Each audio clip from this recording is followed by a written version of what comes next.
Oh, hey, it's Talon, a PC gamer who didn't have a console throughout the 90s, talking about a classic of the form in a genre he's normally pretty condescending towards, and it's an iconic masterwork of the genre, so there's a checklist of things you kind of have to talk about on the way through before you get to talk about whatever it is you actually wanted to talk about. So that means we gotta, just rip through the outline real quick. First of all, Final Fantasy VI is a brilliant classic. It introduced a bunch of inventive mechanics, the music is iconic, it has a lively cast of interesting characters, there's innovative mode 7ing. And hey, what's the deal with how the first half of the game was a JRPG and the back half was a Western RPG? Did you know the American release was number 3? Girl hot. Other girl hot. Other girl hot. Boy hot? Maybe? PlayStation port bad. Steam port bad. GBA port okay, actually. Suplexing a train. Alright, with that list of the key and important details that are necessary to cover in the obligatory making a video essay protocols, I have hopefully cut down a chunk of the mandatory word count for all of this.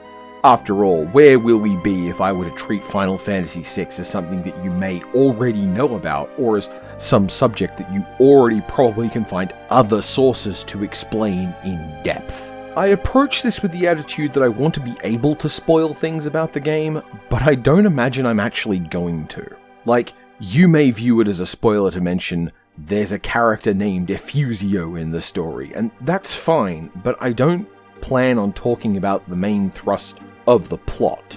Besides, if it helps you at all, the story of Final Fantasy VI isn't really that important or even that interesting.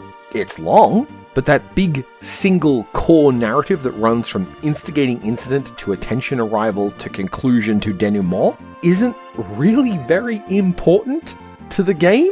It's a convenient sequence of demands, of things you need to get done. What's important to me is the smaller stories that make up that whole experience of this multi-hour JRPG mammoth, and that means talking mostly about the characters.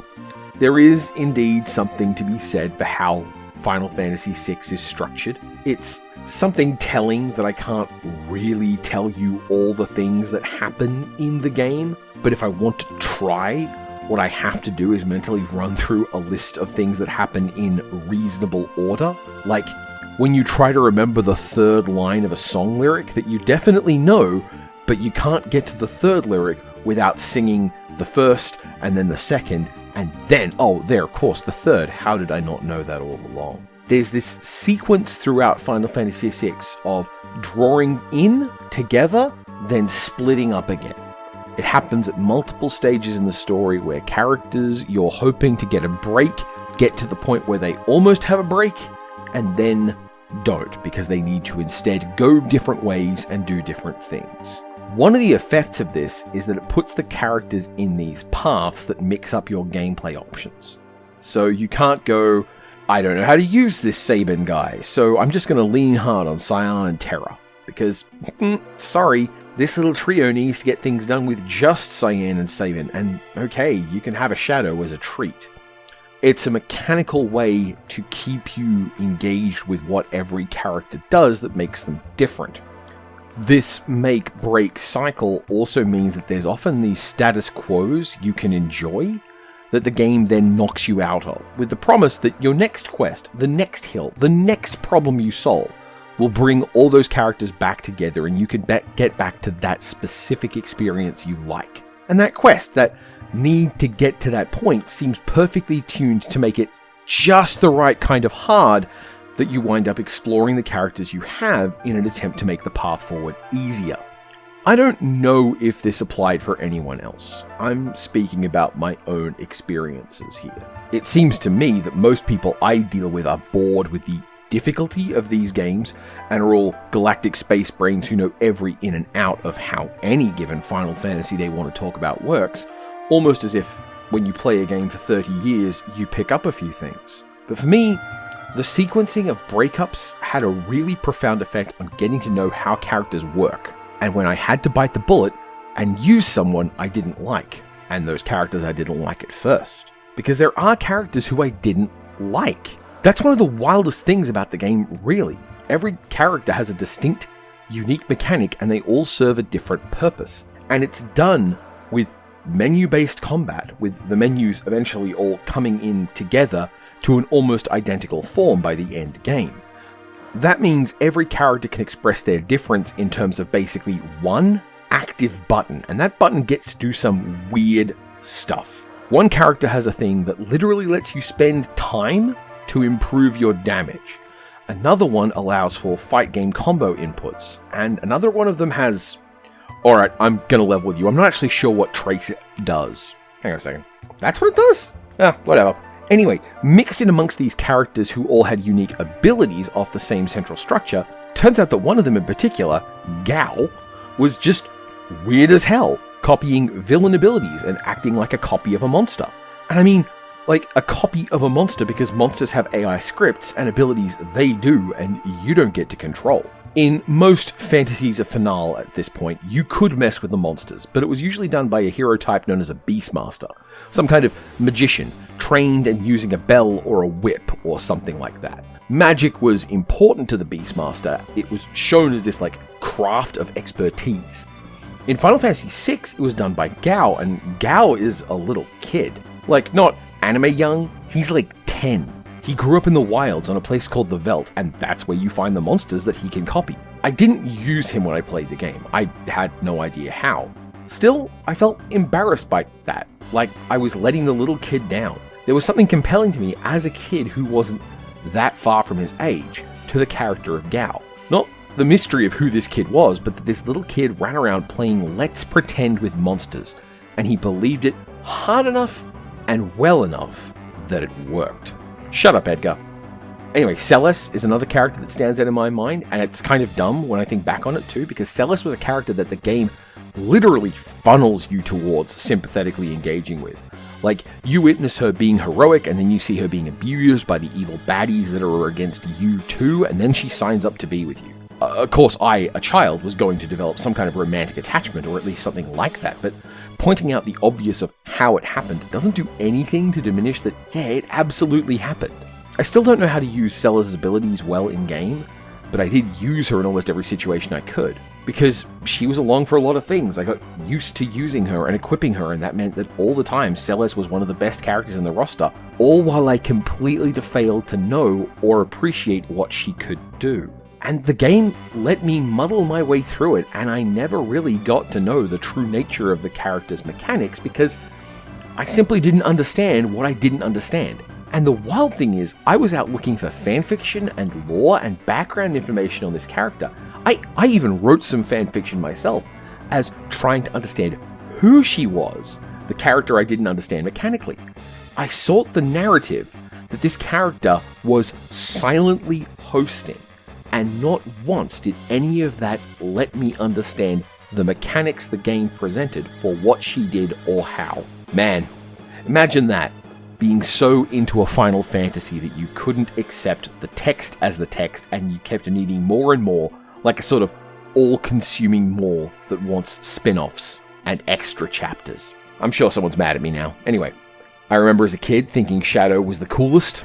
He was a ninja and a mercenary, and he wore black, and he, I was actually very impressed as a child, very easily, in hindsight. I didn't even know of him having a wolf. Interceptor is probably a dog, but I probably thought he was a wolf back then in my headcanons or whatever. And that was a big deal. I mean, I hadn't had a dog at that point in my life as a person who could consciously construct a memory of who I am, but nonetheless, he had a dog, he had a wolf. That was the coolest. And all these details about Shadow were, again, completely ambiguous to me. He was part of Team Trained Suplex with Cyan and Sabine, and he was the taciturn, closed-lipped ninja that tapped into a really juvenile appreciation I had for things that seemed ninja, which makes sense. I was born in the period of ninja-sploitation. He had that snake eyes quality, that turtle sequoia, and he had a secret that the game made no effort to actually conceal.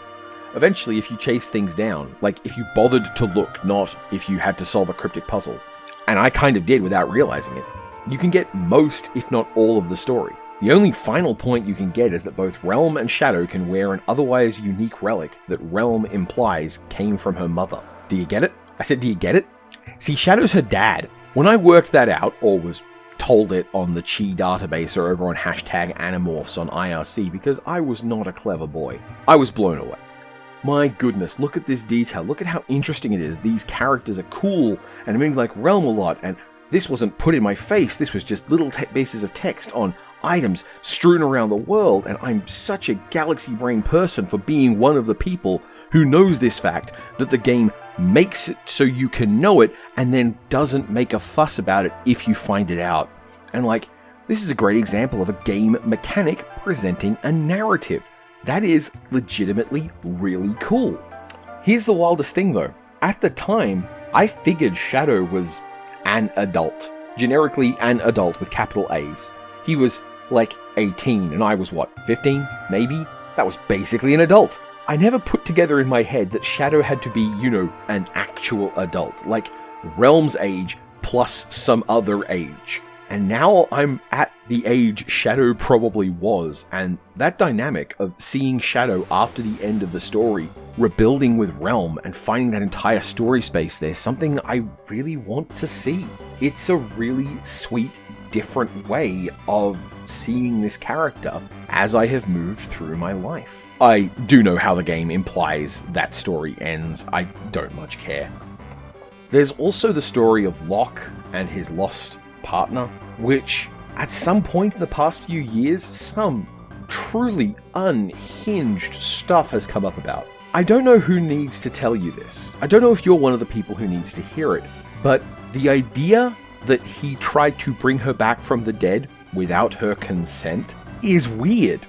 It's true, video games have a long history of men being weird about consent and ownership and entitlement to women's bodies, attention, and time. That I have no argument against, but I do think that if someone dies and her partner at the time captures the body and tries to keep it in a state where he can bring her back from the dead, in a world where magic is real and he has reasons to know it's real, that's not creepy, that's weird. He definitely doesn't want to tell his friends about it because none of them know that magic is real.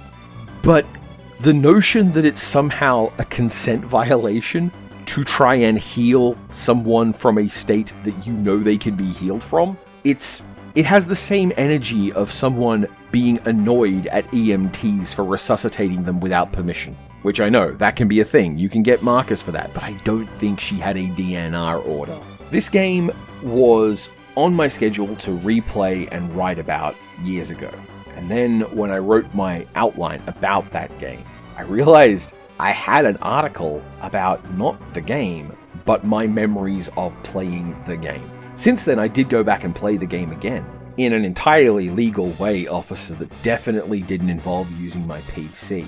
And the game in question is still tight and clever and stylish. There is a very real form of nostalgia poisoning that I'm very afraid of being subject to. Because as I get older, there is always the chance that I'm going to respond to something new I haven't seen before as if the people who care about it aren't legitimate. When I first heard one of my relatives use the term skibbity toilet at me, I knew at that point, congratulations, I'm just old.